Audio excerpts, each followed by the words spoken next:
Yo, what you lot saying? It is your boy JABA Boy here today, and today, this is going to be sort of a very sort of delayed review because of the fact that it was my mum's birthday yesterday, and I was kind of a bit drunk. So apologies for that. But anyways, I'm quite sobered up now, so now I can do this review for the Abu Dhabi Grand Prix, the long-awaited Abu Dhabi Grand Prix. But before I start, I have a little bit of announcement to give you guys. And that announcement is that I am currently working on the survey for the annual F1 JABA Awards. This year will be no different. It will be uploaded pretty much the same time as it was last year, so it will be the last week before I go for my annual Christmas break. So that's not too bad. It'll pretty much be the same as last year. Just, I'll put a link down below. Go, or like on the annotations or whatever. And yeah, you click on it and you vote for any of the nominations that I'm going to put out. Any categories, that kind of stuff. So it'll be like best crashes, best overtakes, race of the year, all that kind of stuff. That you'd normally see on any award ceremony, whatever.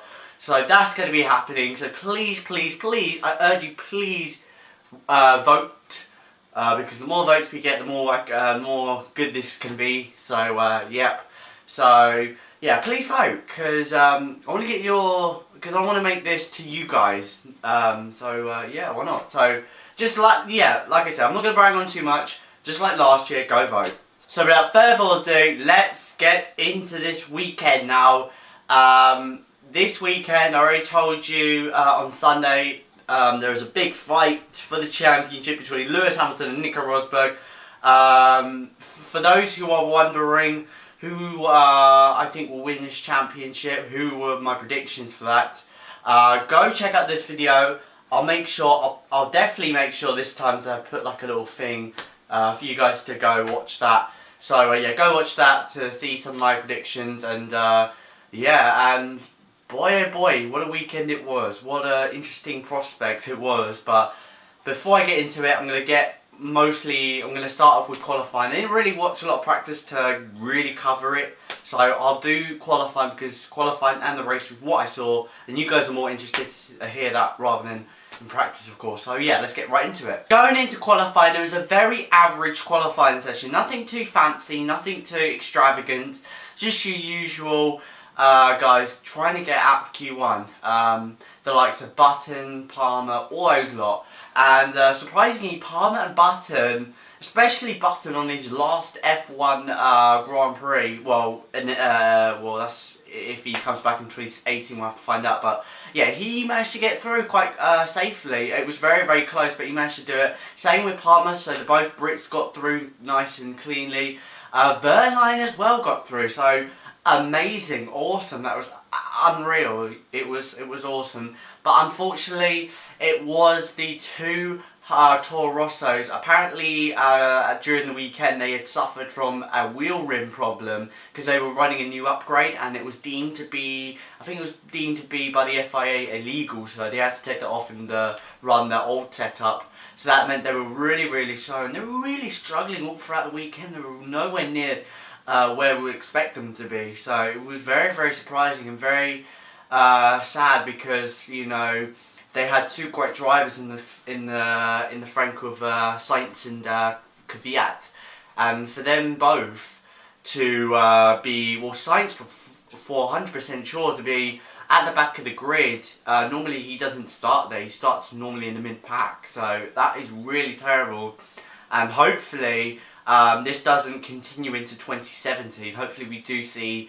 Toro Rosso, especially with that new Renault engine, move up and challenge some of the big boys in mid-teams, because I feel like that's where they belong. So yeah. So then going into Q2, it was more or less the same, to be honest. Hamilton blitzing his teammate Rosberg. Hamilton throughout qualifying looked absolutely untouchable. Like, he was so perfect. I don't know what it is between Hamilton and Abu Dhabi, but he seems to thrive on that circuit. So yeah, but further back, we saw an interesting battle to get into Q3 between the McLarens, the Williamses, the Force Indias a little bit, the Haases, and loads more. So it was a very, very tight battle to get into Q3, and unfortunately, Button was out of Q2. He qualified in 12th place. It was such an unfortunate event because it was his last Grand Prix, and for him to get bumped out of Q2 like that was so unfortunate. I think he was about a couple of tenths off Q3, which was a massive blow, a major blow as well. So that is very, very unfortunate. Another big name as well was Bottas.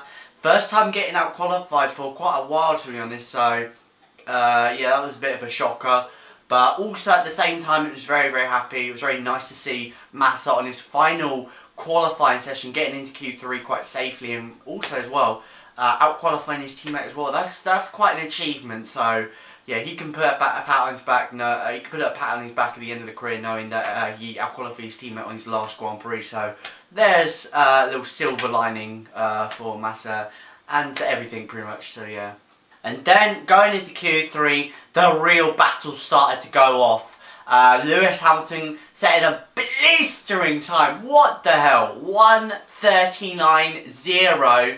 Rosberg tried to beat it. He could not beat it. He did a 39.3. 3/10 off Lewis Hamilton. Followed by Raikkonen, I believe. No, Ricardo. Ricardo, Verstappen, Raikkonen and Vettel. And yeah, boy, did Hamilton lay a marker. And he was actually close to breaking the 39s and getting into the 38s, which nobody actually done this weekend. So it would have been huge, really, really huge, especially with Hamilton being so comfortable on around the circuit.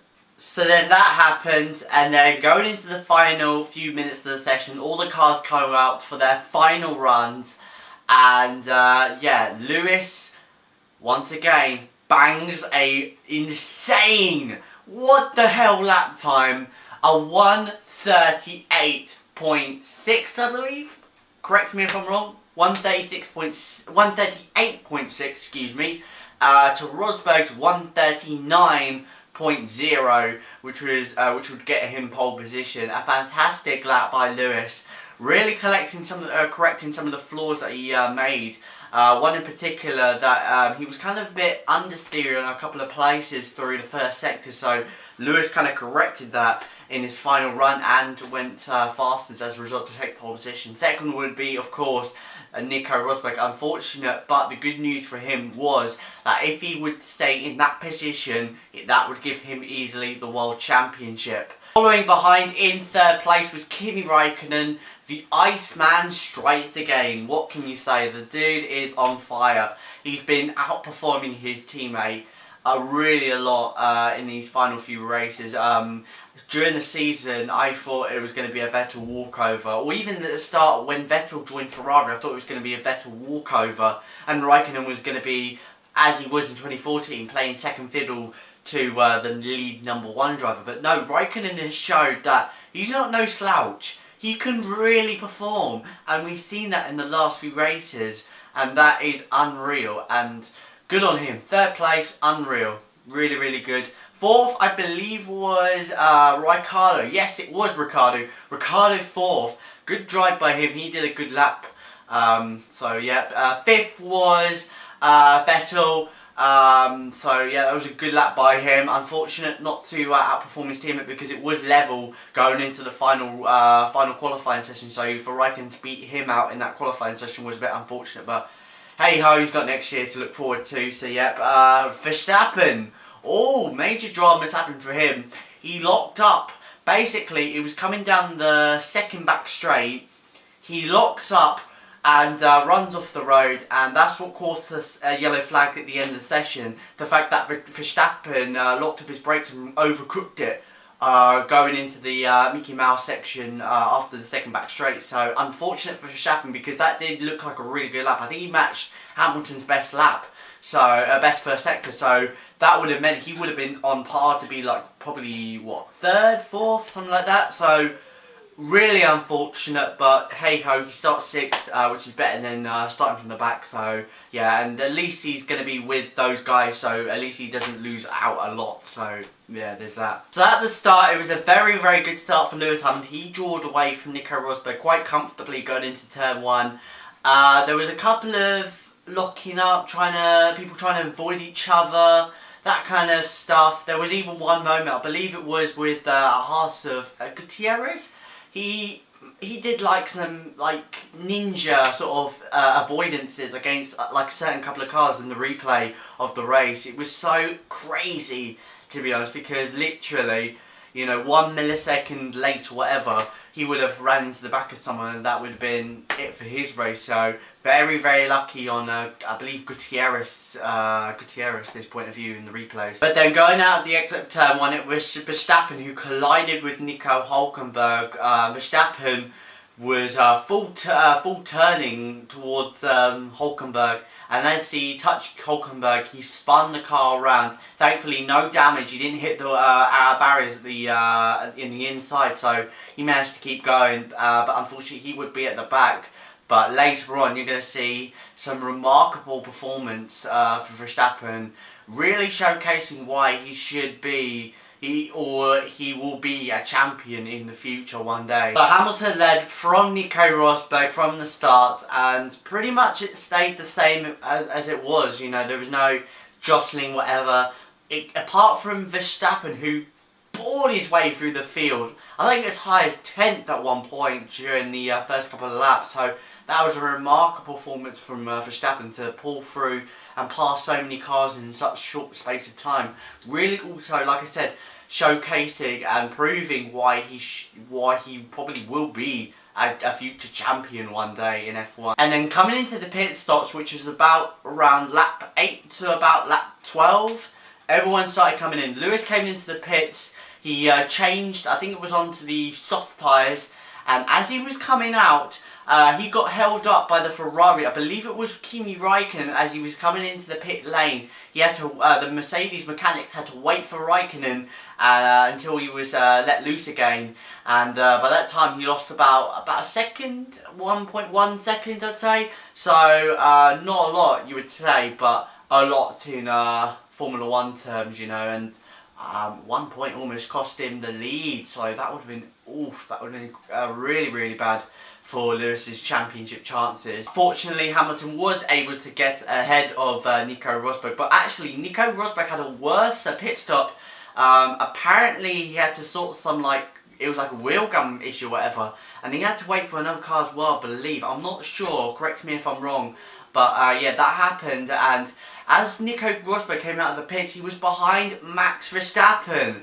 So Max Verstappen, who was barging his way through the field, like getting up to like 10th or whatever, climbing and climbing, got ahead of Nico Rosberg, and all of a sudden we had this amazing scenario that if Verstappen could hold Rosberg up, that could allow Ricciardo and Raikkonen to catch up and overtake Nico Rosberg, which would potentially put him down to 4th, which is where Lewis would need Rosberg to be to win the World Championship, because in the championship permutations, if Hamilton won the race, Nico Rosberg would have to be 4th or lower for him to win the championship. So this was absolutely crucial for Lewis to have Verstappen holding Nico Rosberg up, and it was the case. I was screaming, I was literally, as a Hamilton fan, I was going nuts because I wanted Nico Rosberg to have that challenge of, you know, oppression, all that kind of stuff like that, and it was so awesome to watch. And yeah, it was so crazy, it was so intriguing to watch, because, you know, you would always, because I would always think, oh, are they going to get him? Are they going to get him? Are they actually going to pass him? Are they going to spoil Nico Rosberg's day? Yeah, but later on you're going to see more develops. But then sadly, unfortunately, Jenson Button, the man who was running like 8th or whatever, he retired from the race. Oh my god, on his last F1 Grand Prix. Well, we'll have to see. So unfortunate. Apparently it was a suspension arm that let go, and as a result he had to retire the car. The McLaren the Sky people were reporting that it could get fixed and they could get him out. They were suggesting, oh, what if they repair it, he can get back out and complete the race. You know, I wouldn't be fine. I'd be okay with it. You know, as a fan, I would be okay with it. But no, the McLaren fans, the McLaren team, they didn't feel that they could repair it in time to for him to continue to complete the race. So they retired from the race. Even Button came out when the car was in the pits. So clearly you could see that that was it for Button. So it was so unfortunate because I didn't want him to go out in that way. You know, as a Button fan, I wanted to see him actually complete that race and, you know, just feel the emotion of completing his final Grand Prix, you know, ever, you know, and the fact that he didn't was such a shame. And even afterwards, there was an interview by Sky F1, and it was a very, very touching, interview. I don't know, I don't remember some of the quotes that he said, but it was very, very moving. It was very, very captivating to me, and just shows what an amazing human being he is, and what a great career and what a great person he is. You know, he's had one amazing career. I mean, dude, like, he has been through hell and back, and the fact that he's got a world championship is unreal. It is so unreal. He's had, like I said, he's had an amazing career.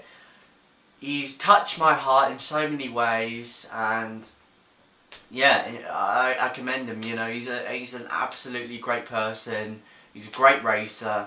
And I'm gonna miss him a lot. He's gonna be sorely missed by everyone in the F1 community because he's an absolute gentleman.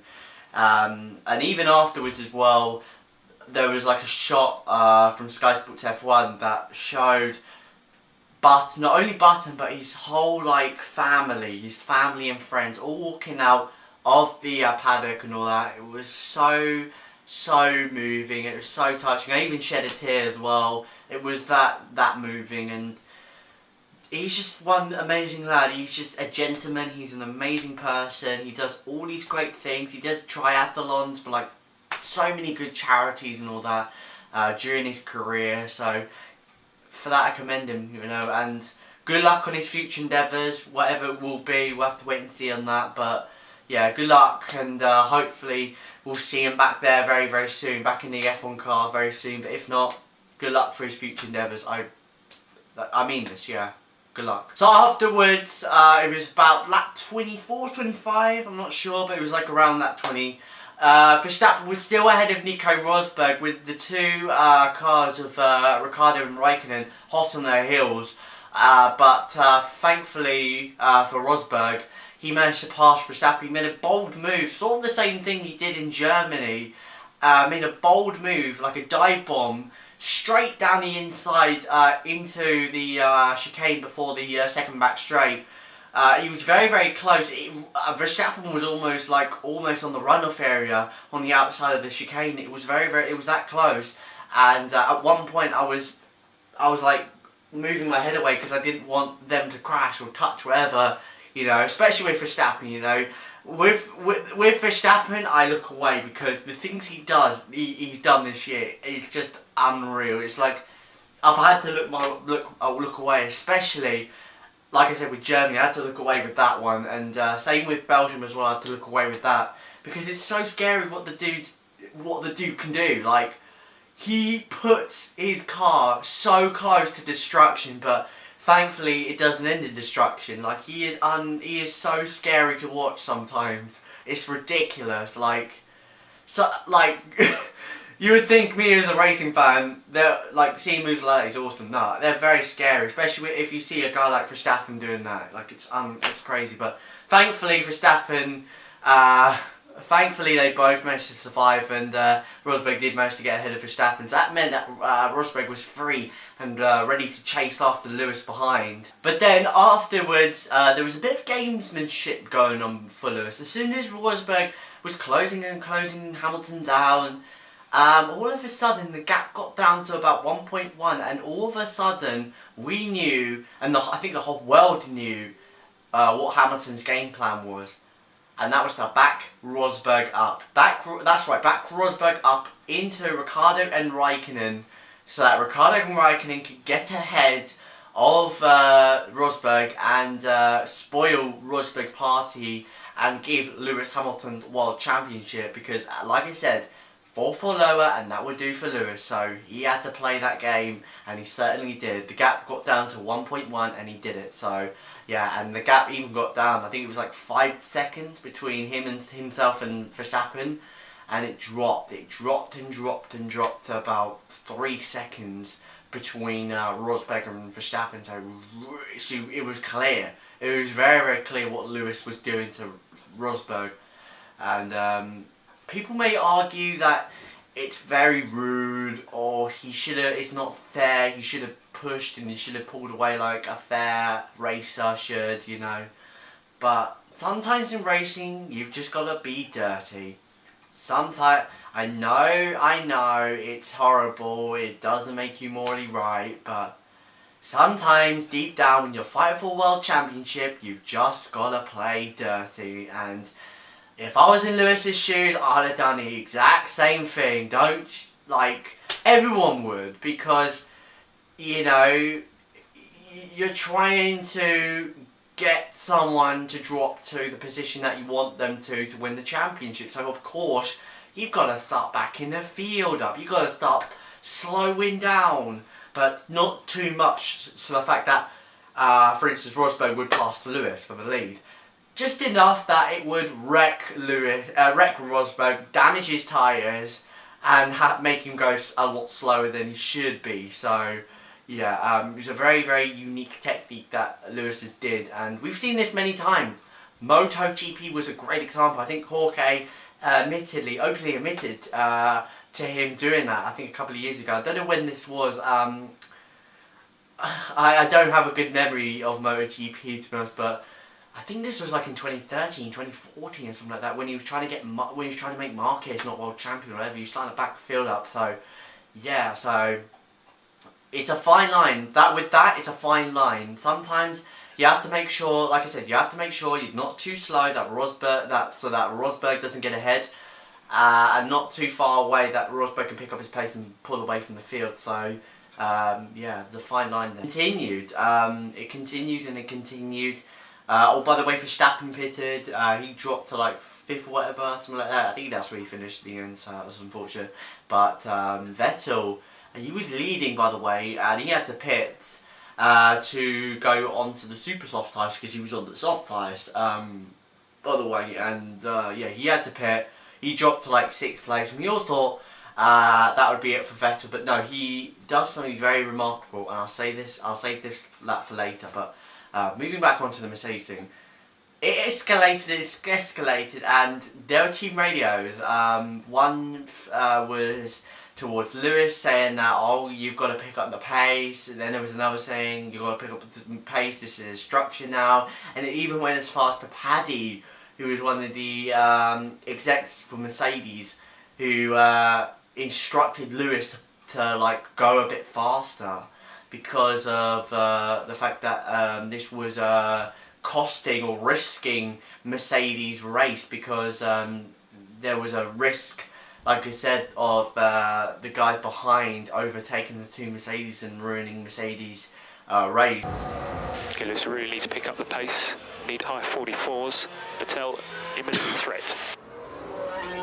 Okay Lewis, this is an instruction, we need 45-1 for the win. I suggest you guys let us race. Lewis, this is Paddy. We need you to pick up the pace to win this race. That's the instruction. Paddy, I'm actually in the lead right now. I'm quite comfortable. Which I think is quite bullshit. I think it's really, really bullshit, especially for Mercedes, because you got to realise they're fighting for the championship, and this is true racing gamesmanship. We see this a lot. You know, this is not out of the blue. We've seen this a lot, and we've seen this in, like, for instance, MotoGP. So I don't get why the team have to come in and say this a lot. I know it's affecting their race, but at the end of the day, they won the constructors, for God's sakes. They don't have anything left. They don't have anything to fight for rather than next year.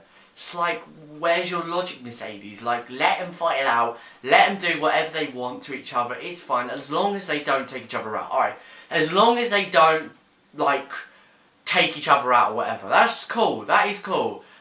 As long as that doesn't happen, just let them be. let them be. Let them be. I mean, they weren't doing any harm. They weren't looking like they were going to take each other out or whatever. It was just pure gamesmanship. But Lewis trying to back Nico Rop into the traffic. That was all it was. So, yeah, and apparently he's going to get suspended. Well, there's alleged reports from news sources that he could be suspended or like fined or whatever by Mercedes, which is so bullshit, because at the end of the day, what were they fighting for other than just the race win? Which, you know, it's just like, what do they have to fight for rather than the drivers, which they have pretty much secured? Like, they've won the constructors this year. They've guaranteed themselves a drivers' world champion. It's like, what the hell? Let them fight it out. Let them do their own thing. You know, alright. If it came down, if it was like side by side and they were close to touching or close to taking each other out. Alright, fair enough. Yes. I would argue, yeah, okay. But they weren't. That was the thing. They were Linus third, and all Lewis was doing was backing him up to the pack. That was all he's doing. Yes, it was. It could have affected, you know, the win. But like I said, what were they fighting for? What were they overall fighting for? What was their ultimate goal at the end of the day? You know, it's just like, I don't get it sometimes. I really don't get it. And the fact they're going to punish him for this, and the fact they're going to give him, like, they're apparently going to probably spend him. Bullshit. Absolute bullshit. Back to Vettel. And Vettel, my God, did he come alive. I mean, what a last few laps. He passes Raikkonen. Well, Raikkonen sort of lets him through down the straight. He overtakes Ricciardo in a very audacious move. And then to top it all off, in the final few laps, overtakes Verstappen in a very, very sort of tight and close proximity on the end of the back straight. It was very, very close. Vettel went for it. He dive bombed him, and I thought, oh God, they're gonna touch it. It's all gonna go to shit, baby. It's all gonna go to shit. But no, they don't touch, and thankfully, both don't get any damage either. So that meant that Vettel was in third and could potentially get Rosberg. But that was the thing. Rosberg could easily allow a third. He could easily allow the third, because that was the thing. If Hamilton wanted to be champion, he needed Rosberg to be fourth or lower. Vettel was in third. He was the quicker car out of the three of Vettel, Ricciardo and Verstappen. So, of course, he would be more than open to let him through and get third place and win the championship. So, yeah. But it looked like he didn't, and we had this amazing fight. You know, they went at it hammer and tong. Hamilton sort of backing him up, by the way, in the lead as well. You know, it was a great battle. It was a really, really good battle. And it got close. It got really close. Vettel had a go on the end of the second back straight, but Rosberg managed to cover him and keep that second place. And it was really tense. It was so tense. I was on the edge of my seat the whole way through that last few laps with the whole thing, especially with Lewis backing them all up as well. It was very, very tense indeed. But as they came towards the checkered flag, it was Lewis Hamilton that came through to pick up, I think it's his 54th win? Yeah, I think his 54th win. So a very, very good win by Lewis Hamilton there, showcasing why he is an awesome driver and one of the greatest of all time.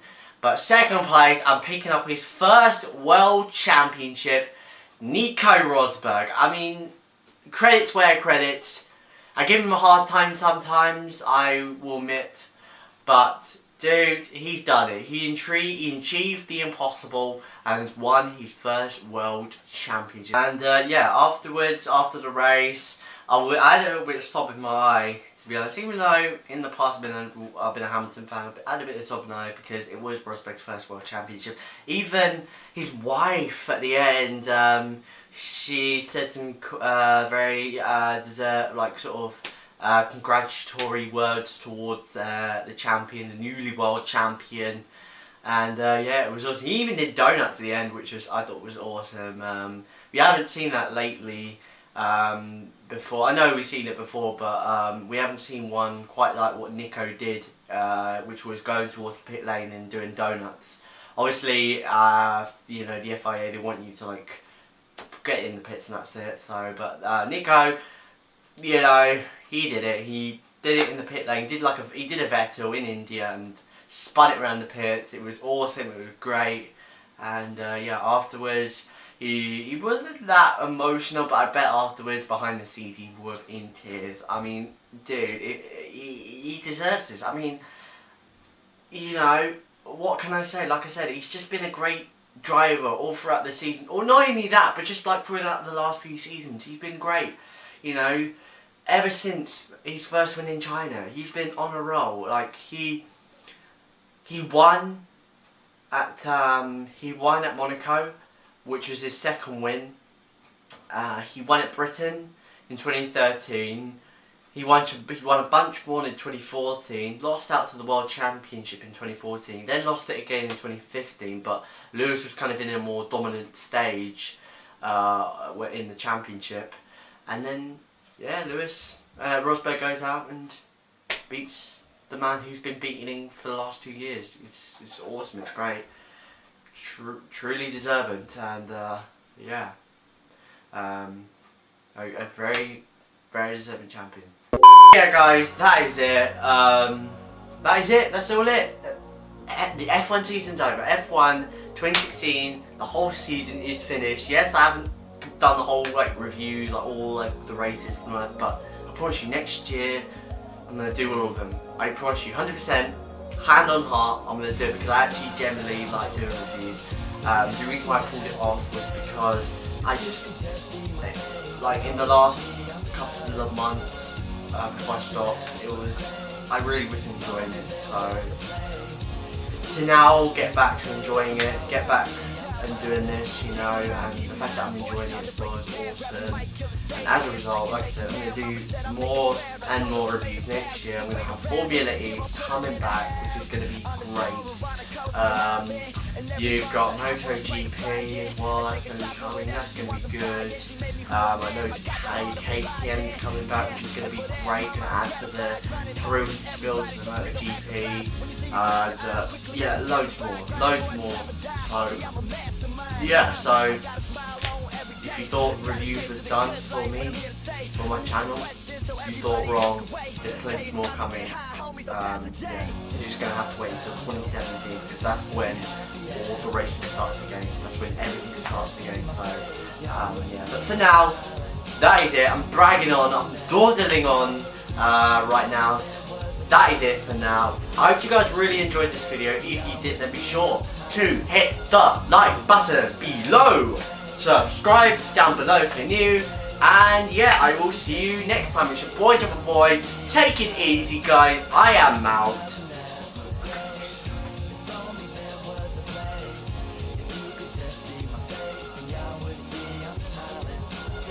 Good vibes is the only thing we giving off. Oh, you say that you feeling it. Haters didn't get the invite, huh? But I bet that they hearing this, making noise off the Richter. Kodak lifestyle, you better take a picture. Magazine centerfolds, now I'm thinking